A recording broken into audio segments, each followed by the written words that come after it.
externo. Y también, ¿cierto?, generar esta epidemia para atraer elementos reparadores, ¿ya? Entonces, dentro de la fase inflamatoria, fase vascular, después viene la fase celular, en la cual se da inicio o comienza la primera etapa de la diferenciación, dando origen a la fibroblastomogénesis, para que los fibroblastos comiencen a diferenciarse. Por lo tanto, decíamos hace un momento que por eso estas etapas se superponen. Aquí tenía una inflamación y ahora comienza la etapa fibrolástica, sino que ya en la etapa inflamatoria, dentro del proceso inflamatorio, ya se está dando origen a la fibroblastomogénesis.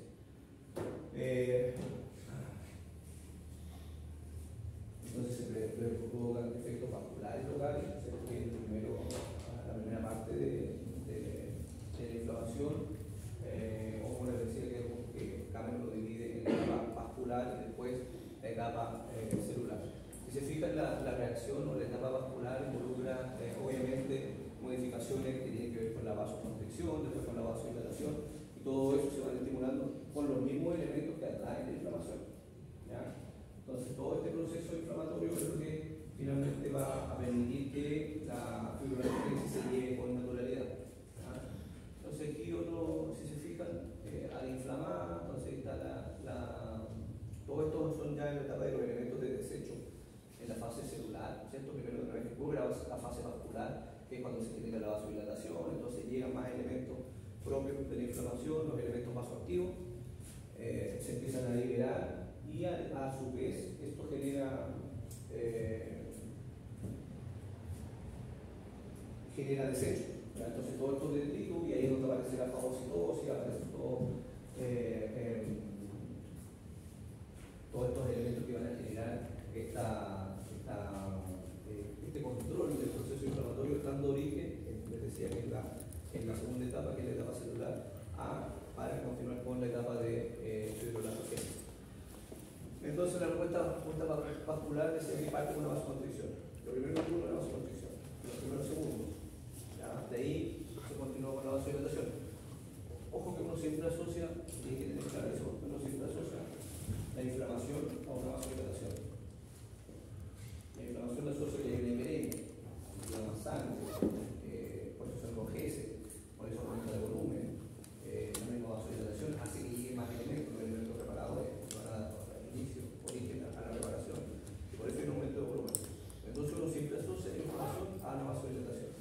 Pero debemos tener claro que lo primero que ocurre en realidad es una vasoconstricción. Entonces la activación de la histamina, la serotonina, se explican puros elementos. La lecitina son puros elementos que generan dolor. Todo eso estimula los vagoreceptores. Todos los receptores captan esto como una sustancia dolorosa, pero es parte de la inflamación. Entonces, la vasodilatación se genera una permeabilidad, aumenta la permeabilidad capital, lo que hace que lleguen más elementos y se liberen en esa zona. Esto genera este aumento de volumen, la producción de un mayor edema. Por eso es que uno tiene que diferenciar la inflamación del aumento de volumen, porque podemos que nos encontremos con un proceso inflamatorio agudo, donde nos tenemos que movilizar mucho. De hecho, una de lo que nosotros debemos realizar la inflamación va acompañada de reposo. Primero 24 o 48 horas nos tenemos que movilizar. Con el mundo vamos a presionar, a diferencia de un edema.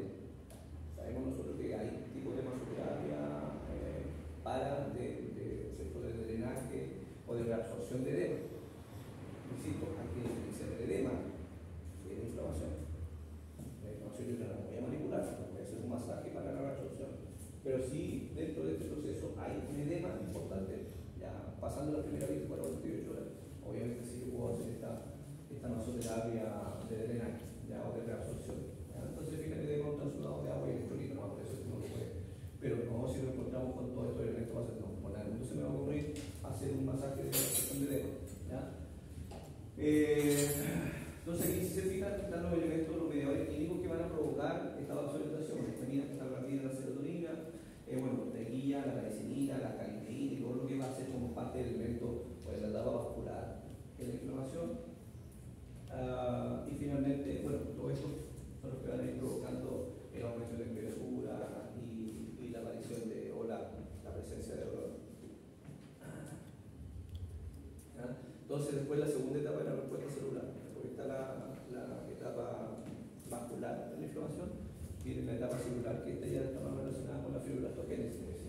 Ahí aparecen los leucocitos y los mastocitos para tratar de limpiar, ¿cierto? De fagocitar todos los elementos de desecho, para que a partir de eso los fibroblastos comiencen a diferenciarse.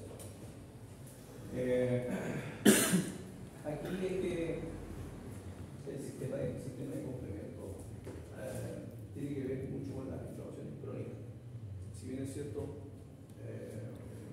sé, yo me golpeo, me guinzo el tobillo, salgo de acá, me guinzo el tobillo y si fue más o menos importante, dolor, quizás por ahí un aumento de volumen, un aumento de temperatura, y haga o no haga nada, se va a preparar, va a seguir su curso normal, salvo que obviamente se me ocurra, no sé, de ir a jugar fútbol o ir a hacer algún deporte.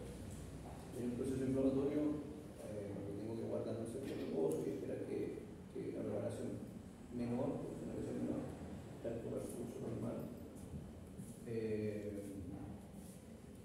Si yo voy en un aumento de carga física o mecánica, obviamente esa preparación no va a seguir su curso normal, sino que va a seguir generando y va a seguir aumentando los tiempos inflamatorios. Y es donde aparece, o podría aparecer en su defecto, una inflamación crónica. O sea, ya no se pasó a los 2 días y no dio curso a una reparación fibroblástica, sino que esa inflamación, ¿por qué? Porque se estuvo reagudizando constantemente esa inflamación. Ahora, esto tiene que ver con lo que decía yo, cuando esto se mantiene. Ojo que aquí lo tenemos que diferenciar.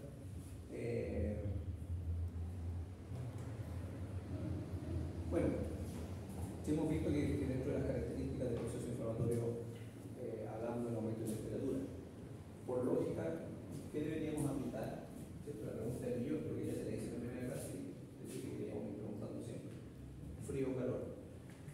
Esa es la pregunta del millón siempre. Si estamos en un proceso inflamatorio, ¿qué creen ustedes que hay que aplicar? Frío, ¿cierto? Y por ahí siempre lo hemos escuchado, primera 24, 48 horas frío, y a partir de ahí, después de eso, calor. El frío genera una vasoconstricción, por lo tanto no es que tengamos que interrumpir la inflamación, ya que la inflamación es necesaria. Yo en la aplicación de crioterapia, en la vasoconstricción, impido que esa inflamación sea tan masiva. La inflamación tiene que haber, pero no que haya que la vasodilatación genere un edema tan importante, ¿sí? Entonces, con el frío controlo el inflamatorio que no sea tan masivo. Y tengo que tener calor. ¿Ya? Pero ¿qué pasa cuando nosotros sometemos a ciertas cargas? De 15, aunque el 15 fue importante y tuvo, qué sé yo, con un periodo de reposo deportivo, con ventaje o un inmovilizador. Y en algún momento tenemos que comenzar a someterlo a carga, tenemos que reeducar, tenemos que rehabilitar. No sé si ustedes han escuchado o han visto que después de algunas de las sesiones le digan frío. No sé si han escuchado que por ahí. O sí, digo, en las sesiones termina con crioterapia. Eso tiene que ver con que se produce una reinflamación. No es que se esté dañando, no es que se haya generado una lesión, pero sí estamos sometiendo a cargas importantes en esa articulación o en esa zona. Por lo tanto, puede que haya un proceso inflamatorio por reagudizaciones, ¿ya? Y uno lo tiene que poner con frío. Muchas veces se utiliza de forma preventiva, no es necesario que haya una lesión para aplicar crioterapia. Por ejemplo, que no sé si han visto por ahí en los deportivos, los deportes están haciendo terapia por inmersión, ya lo que hacen en rutas de ciclismo, hacen inmersión, bueno, en la Olimpiada, cuando en el fútbol siempre se ha usado, no sé qué crioterapia, los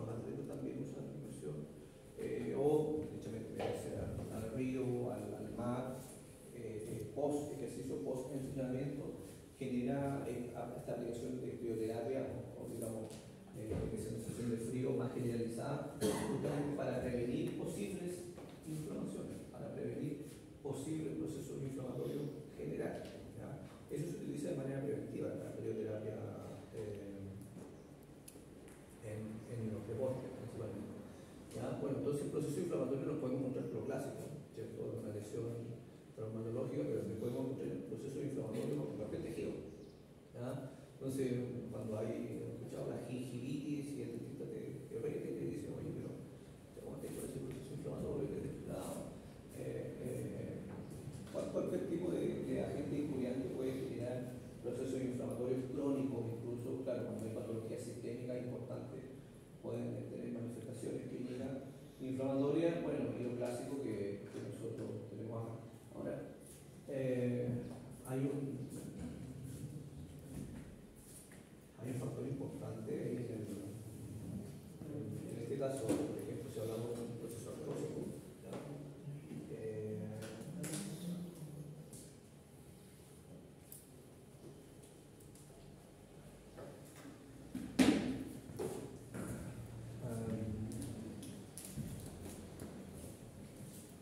hay reagudizaciones, hay procesos inflamatorios en las artrosis, en las cuales, si bien es cierto, existe un daño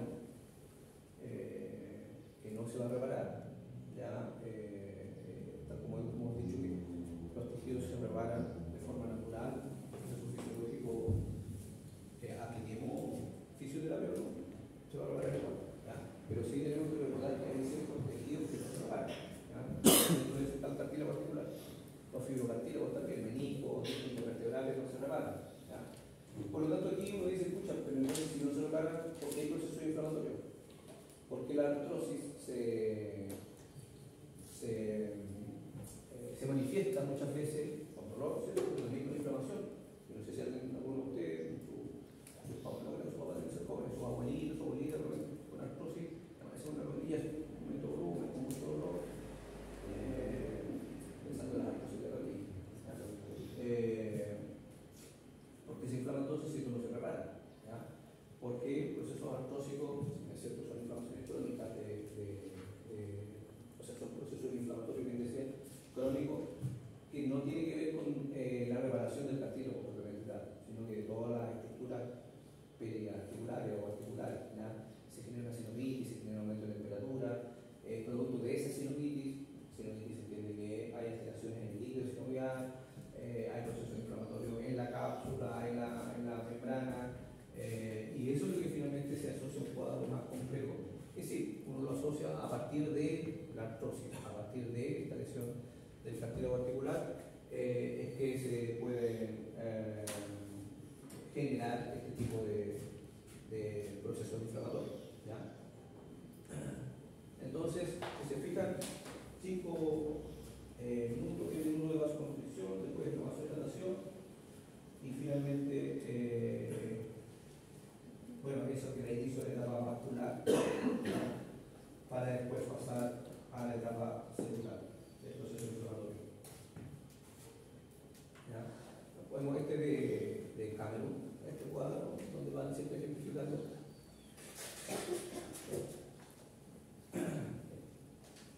en relación a la liberación de todos estos mediadores químicos como parte de, ¿ya?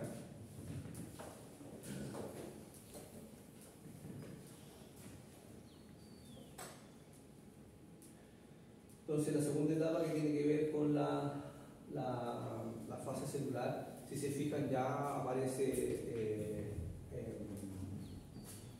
muchas veces también que para que se entienda de mejor manera se habla de porque hay la fibrina, ¿cierto? Que muchas veces se ejemplifica para tratar de entender la formación de una costra, ¿cierto? Cuando hay una herida, un sangrado, la formación de una costra tiene que ver con esta que se agregan, ¿cierto? La fibrina, o sea, para el fibrinógeno para dar origen a la fibrina, que es la formación del coágulo, ¿ya? O este tapón. Entonces, por eso que se habla de las 12 a las 48 horas de 100, o es lo que dura más o menos el proceso inflamatorio. Porque una vez que se genera este tapón, este coágulo, da origen o da inicio a que los fibroblastos comiencen a diferenciarse. ¿Ya? Y hablamos de la segunda etapa, que es la fibroblastogenesis, ahora la función de los fibroblastos. Pero si se fijan, tiene que ver con que las plaquitas forman finalmente este tapón de fibrina, ¿ya? para que una vez que se controla esta hemorragia o esta extravasación de elementos reparadores, ¿no? Para que no pase una inflamación crónica. ¿Ya? Porque si la inflamación no termina, o sea, no llega a estas últimas etapas, no va a haber fibroblastógenesis y no se va a reparar nunca el tejido. Por eso es muy importante esta etapa, ¿cierto?, de la formación de la fibrina, para que dé origen a la formación del coágulo y finalmente pueda comenzar con la etapa de la fibroblastógenesis, ya hablando de la fibroblástica. Otro esquema, si se fijan, siempre menciona los mediadores químicos inflamatorios que van a dar origen. Primero, qué manifestación clínica para cada uno va a generar. Por ejemplo, todo esto van a generar el aumento de edema, hay otros que van a generar más dolor, hay otros que van a generar aumento de temperatura, pero todos están relacionados entre sí. Otro esquema clásico, ¿cierto? Aquí una vascularización normal, ¿ya? Y aquí con una vasodilatación. Entonces se ve el aumento del lumen, por lo tanto hay una mayor liberación de todos estos elementos vasoactivos que van a dar origen a la etapa celular, ¿cierto? Con la llegada de los mastocitos y todos los elementos fagocitarios, para que finalmente se reabsorba un poco, lo mantenemos ahí, esa hemorragia, y damos origen a la segunda etapa. ¿Ya? Esta segunda etapa, que es donde nosotros vamos a trabajar, nosotros siempre vamos a controlar al paciente en esta etapa. ¿Ya? Por ahí, si trabajamos en terreno, si trabajamos en alguna institución deportiva o en algún club deportivo, nos va a tocar estar en cancha, y es así, nos vamos a enfrentar en la etapa aguda, donde en la etapa aguda, en realidad, más allá del manejo de la información con crioterapia y la toma de decisiones, si es más grave, que si yo tengo que ir a tomarse algún examen imagenologico, quirúrgico, no sé, ¿ya? Esa toma de decisiones se hace en el terreno, que es donde nos podemos encontrar con esta etapa aguda. Pero nosotros, tanto en los centros hospitalarios, en las centros hospitalizados, o atención ambulatoria, o sea, cuando los pacientes nos van a pegar en nuestra consulta, siempre nos vamos a encontrar en esta etapa. Me preguntar cuándo pasó esto, no, hace 3 días, hace 5 días, una semana, hace 2 semanas, hace un mes. Como les digo, es difícil que nosotros encontremos al paciente o recibamos al paciente en la etapa aguda, en la etapa inflamatoria.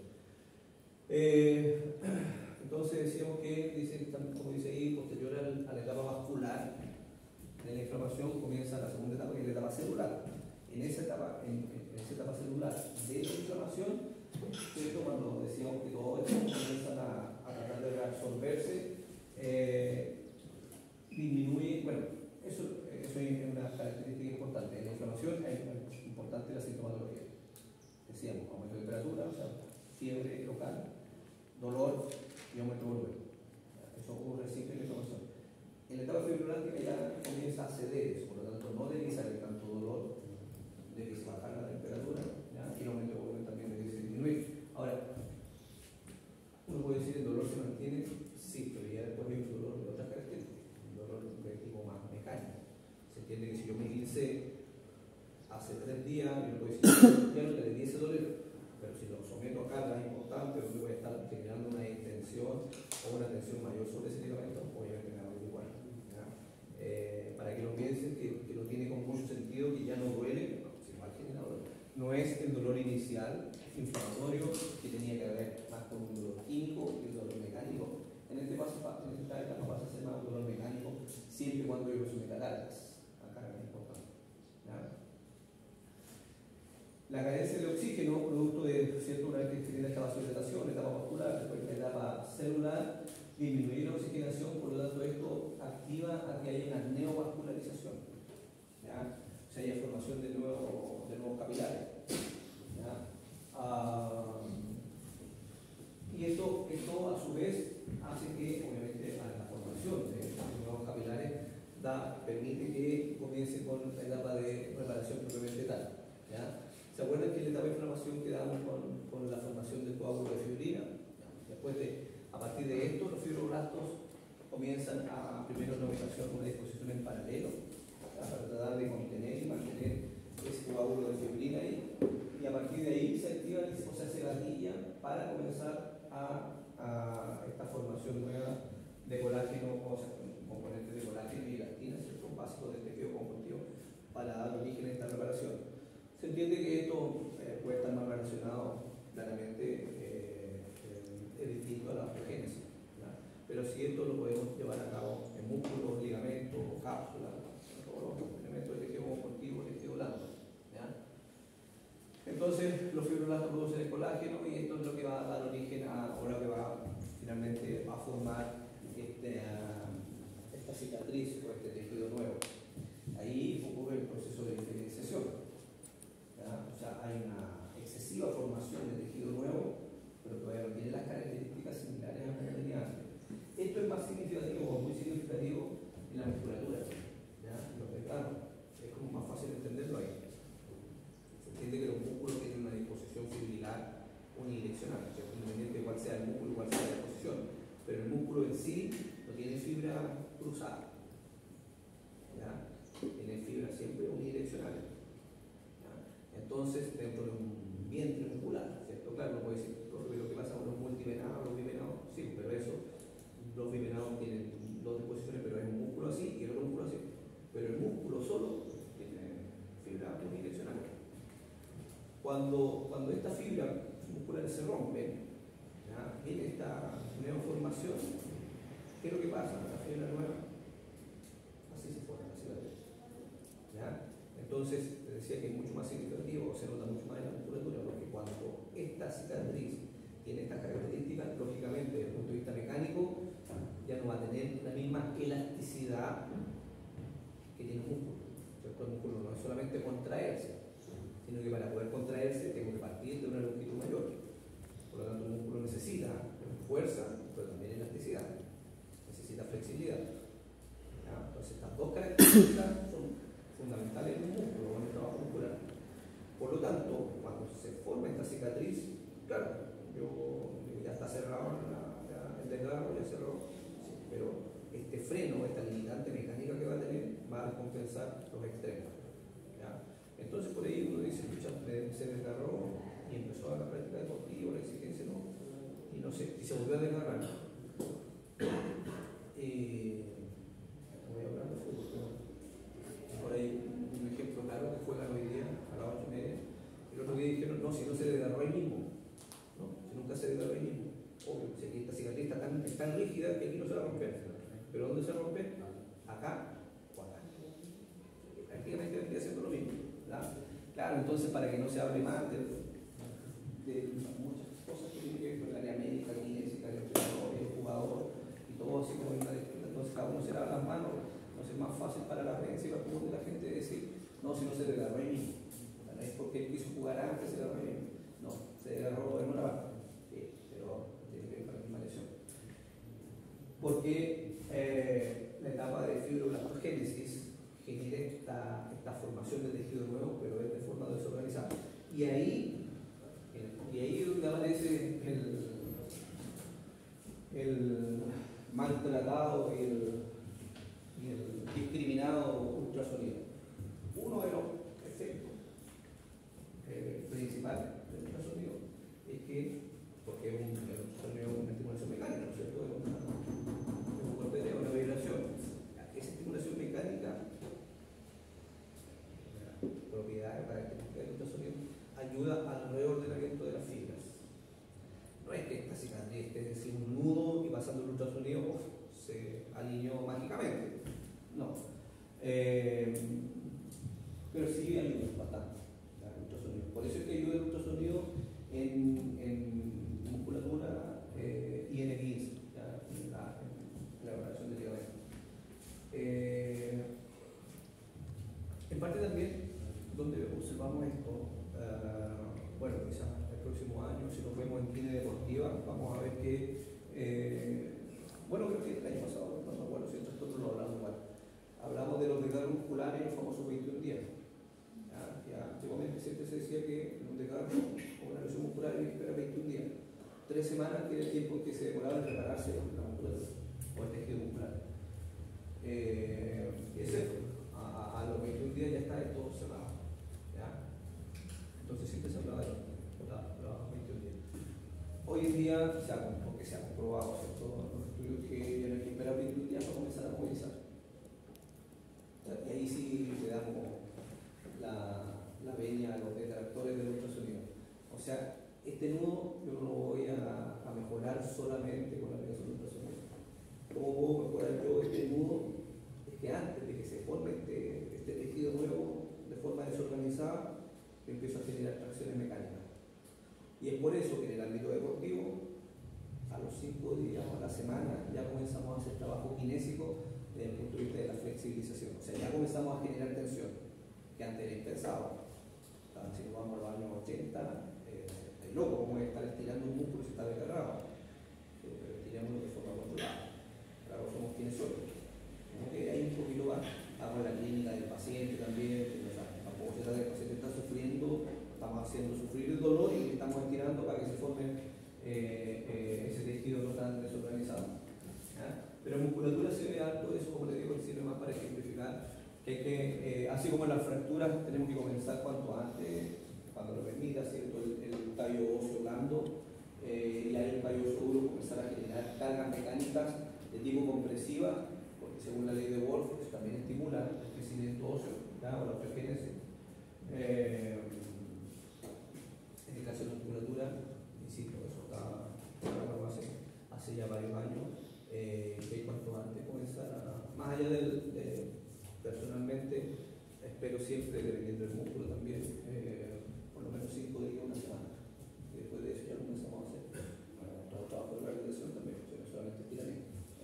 Pero apenas se pueda comenzamos a extender un poco esa musculatura para evitar o prevenir que se forme este nudo y que después esperamos 21 días, después de estar un mes más rehabilitando, al final te demoráis 2 meses en recuperar ese desgarro muscular, siendo que a las 3 semanas o al mes ya podría estarse exigiendo de buena manera. Bueno, aquí nos encontramos con esta diferencia siempre que hay en una cicatrización de primera intención o de segunda intención. Hay que pensar siempre que la cicatriz no es buena para una reparación. Por más que nosotros pensemos que la cicatriz es parte de... Sí, pero el concepto, el tejido cicatrizal propiamente tal, es un tejido no similar al tejido antes de lesionarse.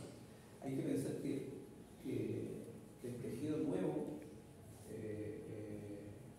tiene que ser lo más parecido, y eso va a tratar de remodelación, ¿cierto? Pero tiene que llegar a ser lo más parecido a como era antes de lesionarse. Y el tejido cicatrizal complementar no es lo mismo que el tejido como era antes.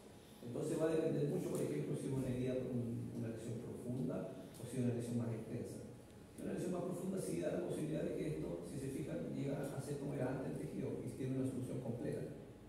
¿Ya? O sea, tiene una evolución de mejor manera a esta lesión que fue más masiva, donde dio origen a más tejido cicatrizal. Por eso, bueno, ahora no hay decisión nuestra si va a ser más una cicatrización de primera o de segunda intención. ¿Ya? Tiene características propias, ¿cierto? La cicatrización primaria de primera intención, lo mismo que la secundaria. Si se fijan en la primaria es cuando hay menos pérdida de tejido, o sea, fue una lesión no tan grave o tan grande como si puede ser una lesión mayor. Una lesión mayor, por lo tanto, siempre va a tener una cicatrización secundaria. Ya se asocia a un traumatismo más importante, hay mayor tejido de regulación, por eso es que cuesta más que llegue a formarse el tejido nuevo similar a como era antes. Entonces, se entiende que una lesión de mayor magnitud, ¿ya? Lógicamente va a generar mayor tejido cicatrizal. El otro va a formarse o va a tener una cicatriz menor, por lo tanto, las características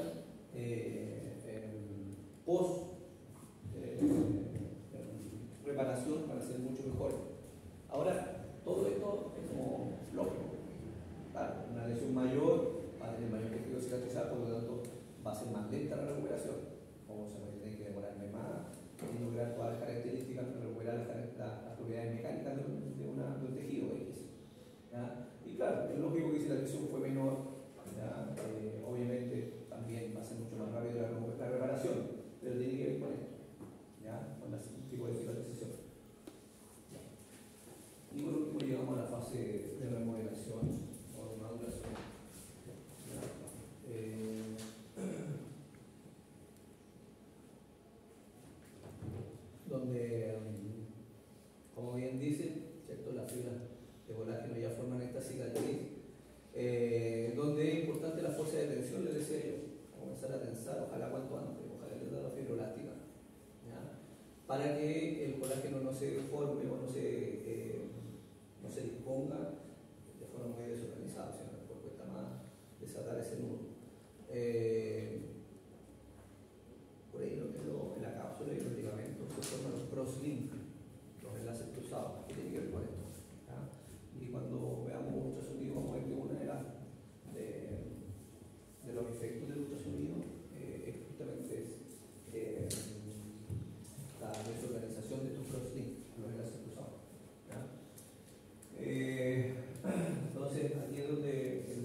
titulación fue la comparación. Nosotros le aplicamos vendaje tape, ¿cierto? En comparación con la aplicación de yeso.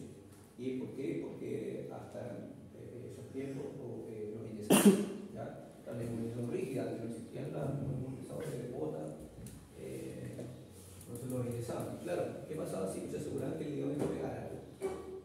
Pero la atrofia muscular y la rigidez que se formaba en el mismo ligamento y cápsula, después de tratar de inmunizar, lo ingresaban 3 semanas, un mes, después un mes y 2 meses más de preparación, de rehabilitación, como 3 meses un índice grado, siendo que nosotros con un buen vendaje estabilizador, a las 2 semanas comenzamos con 15 terapias y el mes ya estaba en condiciones de seguir su vida normal. Ahora, claro, existen las botas inmovilizadoras, que lo ideal es que sea bota inmovilizadora se haga en paralelo con kinesiología. No saben nada con que coloquen la bota inmovilizadora, que pasa eso.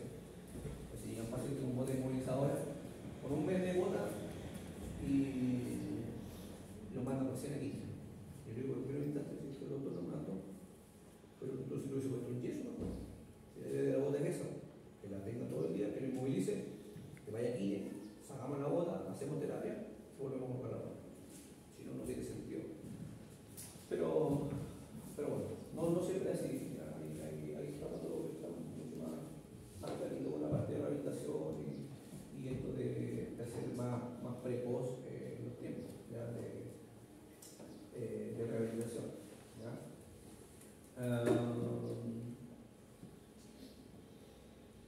Y la inflamación crónica.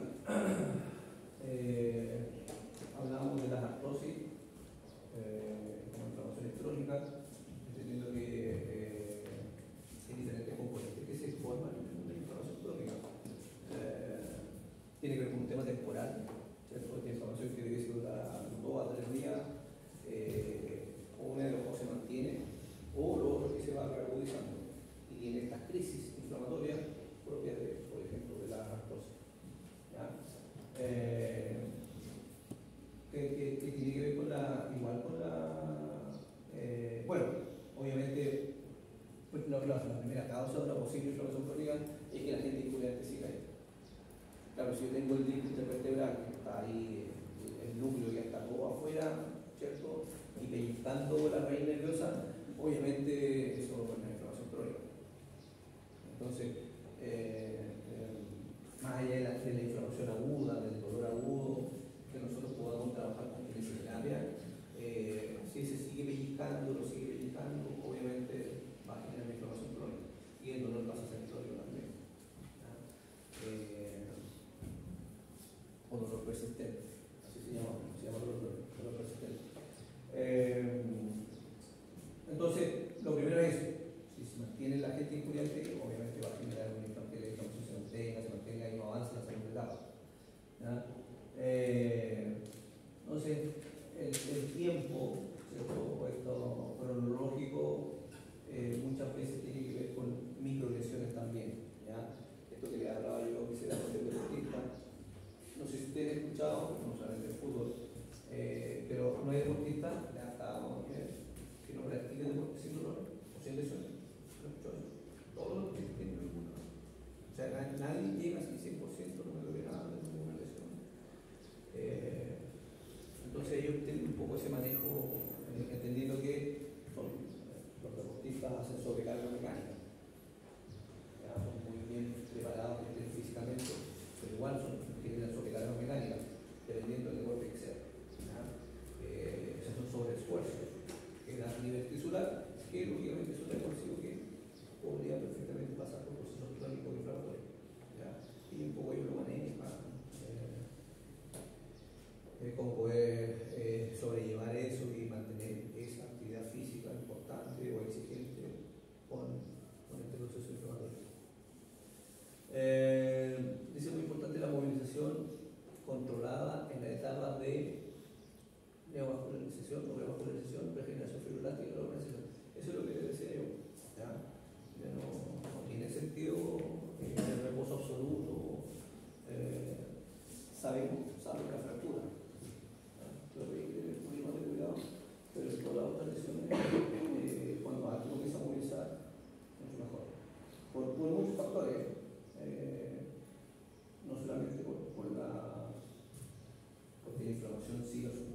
respecto a la etapa fibroblástica,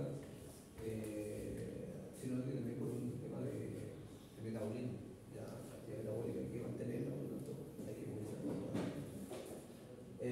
Ojo que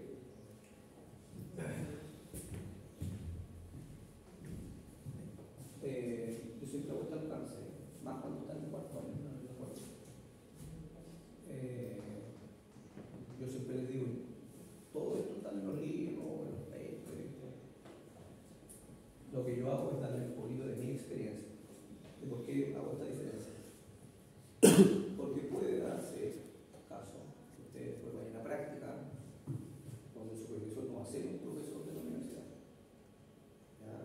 O después entran a trabajar a una institución donde hay más kinesiólogos, hay una jefatura, que se lleva el protocolo, y no necesariamente van a tener la misma formación, la misma forma de trabajar, ¿ya? Por eso es que yo les digo, y siempre, sin falsa modestia, siempre les digo, no tengo la verdad absoluta. Por lo tanto, lo que uno pasa a un texto, pero ¿a qué voy yo? Ustedes pueden llegar a algún lado, o pueden, qué sé yo, a un lugar de práctica donde digan, no, estáis luego, ¿cómo están movilizando? Si tiene recién 2 semanas de trabajo. No, déjalo nomás. Abrir el ultrasonido y ponle calor. Ponle calor para vasodilatación y para que genere más, se supone que más etapa fibroblástica, por ejemplo, la fibroblastógenesis. Puede ser. Puede ser. ¿Ya? Hay colegas que todavía tienen la formación de la escuela antigua, ¿ya? O de la escuela. ¿Ya? Y uno ahí, como siempre les digo, como sugerencia, mientras uno sea estudiante, tiene que decirle siguiente profe. Seguí, yo le estoy indicando que todo esto es negro, y van a ir a práctica, el profe que existe eso blanco. No será, el profe digo que es blanco. Y después yo sacaré mi propia deducción, le creo más al profe que me hizo en la U, o le creo más al profe de práctica. Porque se van formando los estudios y su propio criterio. El razonamiento clínico es individual. Cada uno ve cómo trabaja. Si quiere movilizar antes, si quiero, soy más cauto, prefiero más regaloneo, más granada, más cariñito, no nos vamos tanto, esto no le voy a paciente feliz, yo feliz. ¿Ya? Hay otros que son más, un poquito más intensos y no, vamos, si yo quiero que te revele cuanto antes, quiero que bueno. ¿Ya? Ahí las formaciones son individuales, cada uno va viendo que metodología va adquiriendo para después su desempeño laboral profesional individual. ¿Ya? Entonces el resultado final, obviamente la resolución completa del tejido lesionado, la formación de cicatriz, bueno, podría darse esto, ¿cierto? También están otros elementos. ¿Ya? Factores que influyen en una cicatrización, se fijan factores locales, obviamente lo primero es el tamaño de la lesión. Se entiende que si una lesión, si un desgarro de 5 centímetros, de 8 centímetros, no lo voy a recuperar en 2 semanas. Mientras si un desgarro no, a 1 centímetro, lo voy a cuanto antes. Hay zonas que son ricamente vascularizadas, otras zonas que no tanto, y que obviamente las más vascularizadas son las que tienen más probabilidad o mejor posibilidad de reparación. Por ejemplo, ¿han escuchado ustedes hablar algo de la lesión del supraespinoso? Manguito rotador. Una de las teorías indica que justo se da todo, justo ahí donde cuando uno hace elevación del brazo y se supone que es el troquídex, con el acrómelo pellizco, pero además justo se da que en esa zona del supraespinoso es menos vascularizado. Hay una zona blanca, es menos vascularizada y por eso teoría a que las lesiones sean más frecuentes en esa zona en particular. Otro ejemplo claro del aporte sanguíneo tiene que ver con los meniscos. ¿Han escuchado hablar también de la meniscopatía, las lesiones meniscales? La zona blanca del menisco y la zona roja. Creo que estamos lo mismo en el pasado, creo. Digo que creo porque después cuando lo recibo en práctica, hay gente que no se acuerda. Entonces los mando de cómo estudiar las características del menisco, la zona roja y la zona blanca, porque eso da pie a que ese menisco roto, dependiendo si la ruptura fue en la zona blanca o la zona roja, es si la decisión del médico va a ser suturar o va a ser sacar lo que se rompió, una meniscectomía parcial. Todo depende de cuál zona se rompió. Si la zona roja, lo sutura. ¿Por qué? Porque tiene más vascularización, por lo tanto, en teoría podría pegar algo, partiendo de la base que es un fibrocartílago, no se repara. Pero si en la zona roja, algo de vascularización ahí podría ser. Fíjate que si en la zona blanca no se va a reparar ni aunque lo suture, entonces no prefiero sacar. ¿Ya? De ahí la diferencia que si se hace una sutura meniscal o una meniscectomía. Claro, sí, el proceso infeccioso obviamente se demora más, retrasa más el proceso de cicatrización. Excesiva presión por movimiento, o sea, descuidarse y generar mucha movilización.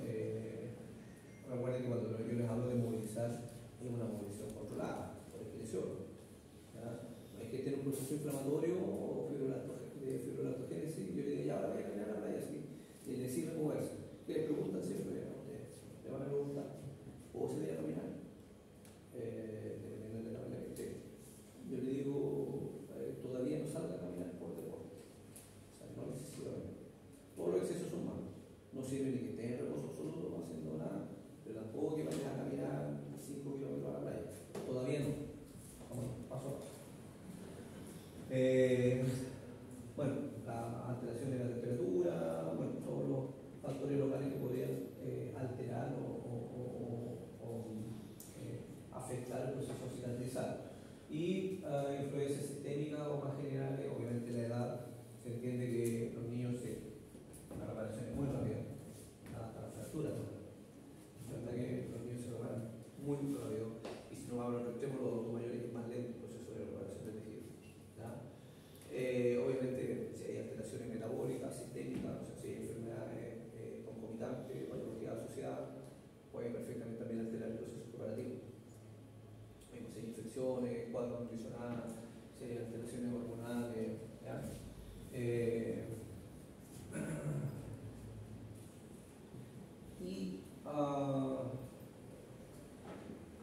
Tenemos que ver la diferenciación, la diferencia que hay en la reparación de tejido por tejido.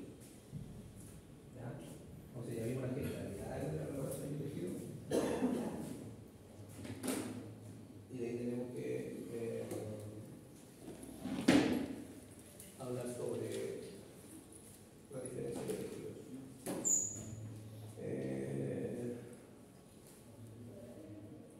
Vamos a dejar atrás. A 26, esta clase consta de dos clases. ¿Ya? Son 60